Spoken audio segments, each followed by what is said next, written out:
কাশীবোস লেনে মাটি খুঁড়ে মহিলার দেহ উদ্ধার। খাস কলকাতায় দেহ উদ্ধার ঘিরে বাড়ছে রহস্য।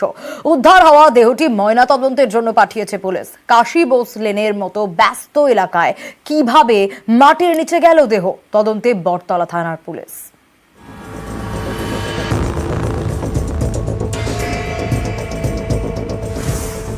মাটির নিচে মহিলার দেহ উদ্ধার, সেটা আবার উত্তর কলকাতার কাশীবোস লেনের মতো ব্যস্ত জায়গায়। এ নিয়ে এলাকায় আতঙ্ক, চাঞ্চল্য।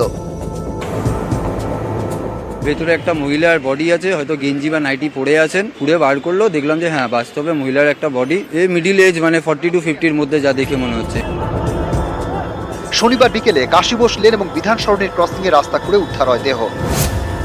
কয়েকদিন আগে এখানে জলের পাইপ লাইনের কাজ হয়। পুরসভার কাজের জন্য মাটি খোঁড়া হয়। গত মঙ্গলবার রাত পর্যন্ত সেই কাজ চলে, তারপর গর্তে মাটি চাপা দিয়ে দেওয়া হয়।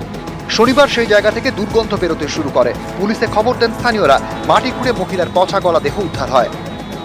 এখানে আমাদের একটা জলের কাজ হয়েছে, ভেতরে জলের প্রেশার কম বলে এখান থেকে একটা প্রেশার আমরা নিয়ে গেছি। 9 তারিখে রাত্রিবেলা পর্যন্ত মাটি চাপা পড়েছে এই কাজটা। আজকে আমি বিকেলবেলা 4টের সময় আমার বাড়িতে একজন ভদ্রলোককে খবর দেয়, পাশ থেকে যাচ্ছিলাম এবং গন্ধ পাচ্ছি। তো আমি উঁকি মেরে দেখলাম যে একটা বডি পড়ে আছে। ও ছেলে মেয়ে কিছু বুঝতে পারছে না এবং বডিটা অলরেডি পাওয়া গেছে বা বার করা হয়েছে। বার করার পরে নিয়ে গেছে। দেহ উদ্ধার করে ময়নাতদন্তের জন্য আরজিকর হাসপাতালে নিয়ে গিয়েছে পুলিশ। প্রাথমিক তদন্তের পর পুলিশ জানিয়েছে, কাশীবোস লেন এবং বিধান সরণির ক্রসিং এ মাটি খুঁড়ে এক মহিলার দেহ উদ্ধার হয়েছে। মৃতর বয়স 40 থেকে 45 বছর। ময়নাতদন্তের রিপোর্টে পুরো বিষয়টি স্পষ্ট হবে। খাস কলকাতায় মাটির নিচ থেকে মহিলার দেহ উদ্ধার, এ নিয়ে বাড়ছে রহস্য, উঠছে নানা প্রশ্ন। কাশীবোস লেনের মতো জায়গায় মাটির নিচে দেহ গেল কিভাবে? কেউ কি খুন করে পুঁতে দিয়েছিল? পুরসভা মাটি খুঁড়ে কাজ করছিল। স্থানীয়দের দাবি, কোন রকম ব্যারিকেড না দিয়েই কাজ করেন পুরকর্মীরা। তাহলে কি অসাবধানতায় গর্তে পড়ে যান ওই মহিলা? তেমন হলে গর্ত ভরাটের সময় কেন পুরকর্মীদের নজর এড়িয়ে গেল? পুরসভার গাফিলতিতেই কি মহিলার মৃত্যু? এবং বডিটা যেভাবে পৌঁছে গেছে চেনা সম্ভব নয়, এবং এক্স্যাক্ট তার এজ কি সেটা বলাও সম্ভব নয়। এর তদন্ত হওয়া উচিত। আর যদি এটা কর্পোরেশনের মানে গাফিলতির জন্য যদি হয়, তাহলে কর্পোরেশনকে দায় নেওয়া উচিত।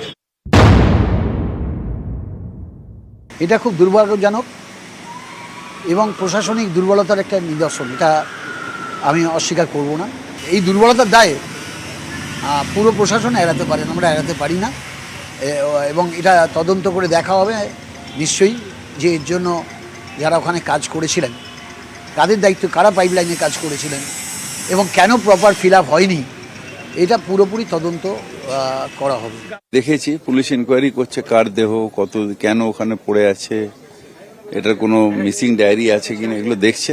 হ্যাঁ, তো পুলিশ তো ব্যারিকেডিং করে রাখবে। যখন একটা জায়গা দিয়ে বডি বেরিয়ে যায় ব্যারিকেডিং রাখবে, ইনকোয়ারি হবে, ফরেন্সিক হবে। হ্যাঁ, এটা করে প্রসেস করে তারপরে। খুন নাকি দুর্ঘটনা, উত্তর খুঁজতে আসরে পুলিশ। এলাকায় সিসি ক্যামেরা ফুটেজ খতিয়ে দেখা হচ্ছে। স্থানীয়দের সঙ্গেও কথা বলছেন তদন্তকারীরা। রহস্য ক্রমশ দানা বাঁধছে। নিউজ 18 বাংলা।